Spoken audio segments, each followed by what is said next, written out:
Hey guys, so just wanted to bring my monthly rogue tier list based on Dueling Book data from YGOscope as usual, and before we continue, a big thanks to my sponsors, and you can find the appropriate links and discount codes below for Yu-Gi-Oh supplies.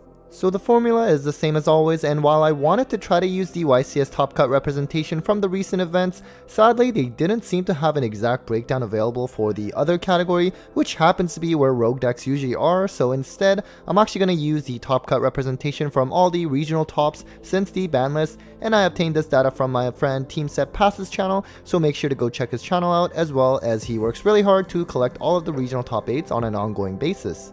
So this was my overall meta tier list by the data that I posted last week, so I'll basically only be covering decks that are not in tier 1 or 2 for this rogue tier list video. The only exception is that I will still be including heroes in this rogue list, because as I mentioned in my meta tier list video, the hero numbers were inflated because of the increase in non-hero decks using the DPE package, so it got pushed to tier 2. Now of course this also means that heroes will be inflated again in this rogue tier list, but it is a rogue deck nonetheless. As for some data quality issues, there are several rogue decks that YGOscope cannot identify, such as the decks listed here. Interestingly, the site can identify Runic now, although only pure Runic burn would be considered as rogue. So let's get right into this month's rogue tier list, and as alluded to earlier, we are starting with heroes. Now because of the rise in some potential non-hero decks that may run Fusion Destiny and DPE, it's likely that the hero numbers are at least a little bit inflated, but regardless, it actually did have a few regional top 8s since the ban list and is a good rogue deck to run. Definitely make sure to check out the 2 hero deck profiles I posted on my channel recently. Darklaw Banish is pretty darn strong right now. Guess we have Eldritch back to rogue again. It did have a brief moment in glory when the branded stuff first came out, but despite the Ban of Red reboot, I guess people are not on trap decks that much still. There's a slew of new potentially really strong traps that are coming out, such as Dharma Cannon and Darkwing Blast, so if you want an easy deck to play, Eldritch might be an option since they can also top some regionals, but just keep in mind that with the new bestial cards that are coming out that can banish a light monster, this might not be the best choice moving forward. Then we have the dreaded Mystic Mind Burn, which is still seeing a lot of play on Dueling Book, but at least not having that much competitive success since it won that YCS not that long ago.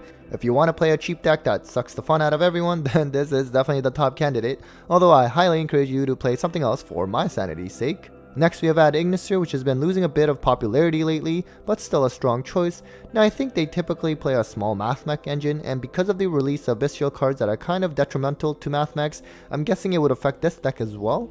A very summon heavy combo strategy, the arrival at Ignister Tower Monster is not that hard to out in this format since we are full of Sprite.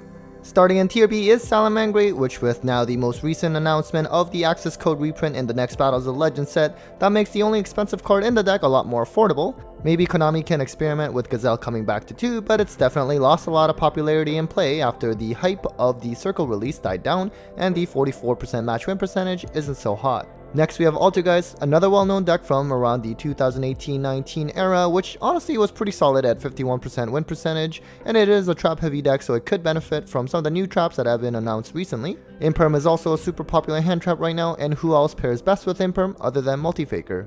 Then we have Spellbook, and this could technically be some kind of engine, but there are some Spellbook deck profiles going around since the ban list, which I believe involve the Dragon Control kind of strategy. Pretty funny that it's seeing enough play to make it to this high on the rogue tier list, but its 38% match win percentage is pretty dang bad, and no regional tops that we're aware of. Next we have Punk, and I did mention in my previous meta tier list video where I'm not sure if this is actually referring to Punk as an engine, if decks still play that is, or actually just pure Punk. Either way, losing Chaos Ruler is huge for the deck, so I can't really see many players choosing this deck as their primary choice for a higher level event, but certainly would be more understandable to use it more so as an engine still. Then we have Trickstars, which somehow is still seeing some play. I thought it would die down after the initial hype of the light stage being released. While some Stripe builds do play a small Trickstar engine and could be contributing to these numbers, those variants are rather minor, and the low win percentage at 42% probably indicates that this is mostly the pure build. Reincarnation Droll combo to banish your opponent's hand is disgusting, but that's probably not happening too often nowadays. We then have Dinos, which as I mentioned usually on these videos, the numbers for this are likely including some Dinomorphia values as well. I recently did a deck profile of Exorcist or Dinomorphia, so make sure to check that out as well. Dino's still holding on at almost break-even 50% match win percentage, although no regional tops lately. Then we have Phantom Knight, which while still being run as a rogue deck choice, not doing so hot at that 43% match win percentage. Losing Anaconda really hurt the deck, but considering that it's a dark based archetype, I'm sure there will be some generic support that helps this deck in the future. Next we have DDD, which has lost a lot of attention the past year or so. Really hard to pilot and didn't do so hot at 45% win percentage in the last 7 days. It certainly has the potential to be better than a lot of the decks that's listed on here so far, but sadly just not many players on Dueling Book run it, so it doesn't score well from a representation perspective. Then we have Virtual World, which I would say is a deck that did not maintain its tier 1 status for long because it was so reliant on VFD just absolutely winning games on its own. Still was performing pretty well lately at 54% though, and it is a rewarding deck if you can pilot it well. Shen Shen is pretty good since being able to banish anything right now is quite strong, except against Thunder of course. Next we have yet again True Draco, which as I say time and time again is not great of a deck to run, but it's at least really cheap since it doesn't run an extra deck, so if you're starting out Yu-Gi-Oh! This could be an option for you. Very stun heavy with floodgates, but super susceptible to back row removal without as much recovery as other trap decks out there. Then we have Pure Runic, which actually did have a regional top since the ban list. Now obviously this is another variant of Mystic Mind Burn in a way, where it attempts to stall but deck you out instead.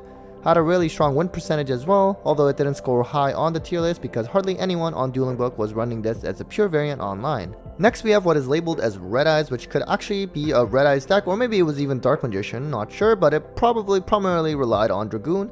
Anaconda is banned, but for some decks, let's say Gravekeeper Dragoon, they were really relying on hard drawing Red Eyes fusion anyways, and that is still available. Dragoon plus some back row is usually pretty strong, but in a format where everyone's playing Dark Ruler, maybe not the best, although it could be a bit better if more players start opting to play cards like Lava Golem or Sphere mode instead of Dark Ruler or Droplets. Next, I have no idea, but Blue Eyes makes it high up on the C category for the first time, and while the deck is miserable, noted by the 15% match win percentage, I guess it is played enough times on Dueling Book to make it on here.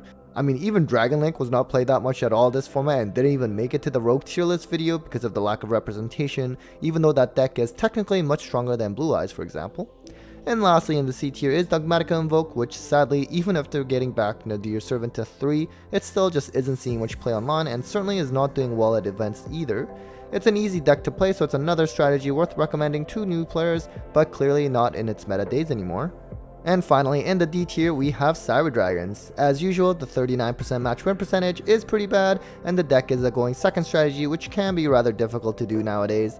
The theory and stuff helps the deck, and hopefully Clockwork Knight that turns everything into machines comes out soon, and make sure to check my recent Cyber Dragon testing video if you want to learn how to play the deck. Lastly, we have Adamancipators that make it to the list.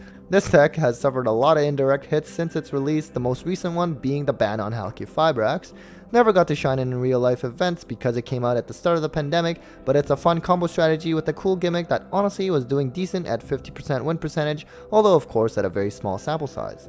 Alright guys, so that was it for the Rogue tier list by the data video for this month. Hopefully that was helpful. I'm gonna look at doing the breakdown of the YCS top cut, most played hand drops and staples, so stay tuned for that.